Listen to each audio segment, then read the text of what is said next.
কখনো কাউকে নিজের থেকে বেশি ভালোবাসতে নেই। নিজের থেকে বেশি ভালোবাসলে একটু কষ্ট পাইতে হয়, এটাই। কষ্টটা কোথা থেকে পেয়েছেন? প্রিয় মানুষের কাছ থেকে। প্রিয় মানুষের কাছ থেকে কষ্ট পেয়েছেন কতদিন আগে? বেশি দিন হয় নাই। আসলে আমাদের রিলেশনের বিয়ে, আমার একটা পাস্ট আছে, খুব ভয়ঙ্কর একটা পাস্ট। ও সবটা যাই না আমার বিয়ে করছে। এখন আমাদের সম্পর্ক ওরকম নাই আর কি, আমার ছাইরা চলে গেছে। আগে আমার বিয়ে হয়েছিল, একটা বাচ্চা আছে, আর অতীত এগুলা যাই না। ওই ছেলে সব মাইনেই ও আমার বিয়ে করছে।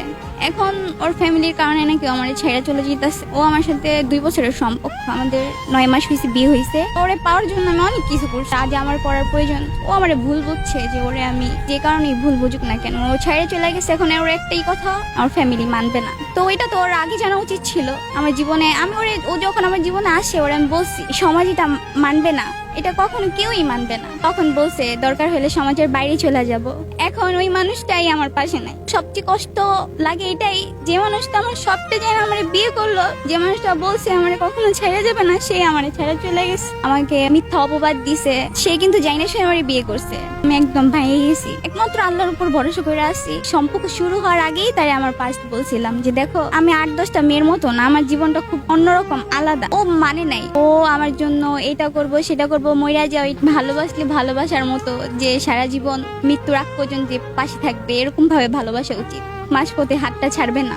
কখনো কাউকে নিজের থেকে বেশি ভালোবাসতে নেই। নিজের থেকে বেশি ভালোবাসলে একটু কষ্ট পাইতে হয়, এটাই। আর বিশ্বাস করতে নাই, এটাই বলতে চাই। অনেক বিশ্বাস করছিলাম, বিশ্বাসটা রাখতে পারি নাই। মাঝপথে হাত ছেড়ে চলে গেছে, বলছিল কখনো ছাইরা যাবে না। আমার লাইফে যে পাস্ট ছিল বা কি, তখন আমি বুঝতাম না ভালোবাসা কি, কিন্তু আমার লাইফে আসার পরে যে ভালোবাসা কি, এটা আমি বুঝতে পারছি। আর ও আমার ওরকম ভাবেই ভালোবাসছে। অনেক যত্ন করতো, কেয়ার করতো, সবসময় দেখাইতো অনেক ভালোবাসে, অনেক ভালোবাসে। এটাই আমি অন্ত ছিলাম। আমি মানুষটারে চিনতে পারি নাই। যদি কখনো কেউ ভালোবাসো, মাঝপথে হাতটা ছাইড়া যেও না। সারা জীবন পাশে থাকার চেষ্টা করো। ফ্যামিলি তো অজুহাত, বাহানা। সে যদি সত্যি আমার এক ভালোবাসতো, সে সারা দুনিয়ার সাথে লড়াই করে হইলেও আমার রাখতো। তাকে অন্ধবিশ্বাস করছিলাম, সে যা বলতো তাই করতাম, সে যেভাবে বলতো ওইভাবেই চলতাম।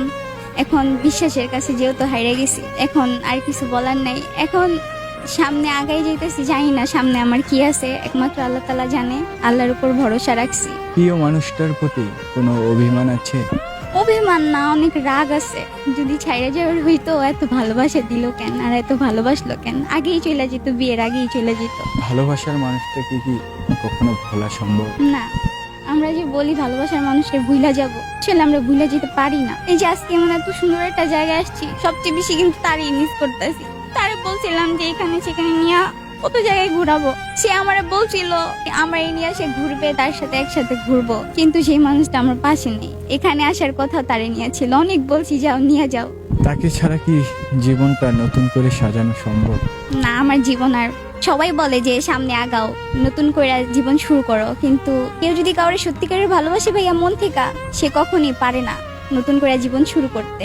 মায়া জিনিসটা খুব খারাপ। মানুষ চলে গেলেও মানা যায়, মানুষের স্মৃতি, মানুষের মায়া, এগুলো ভোলা যায় না।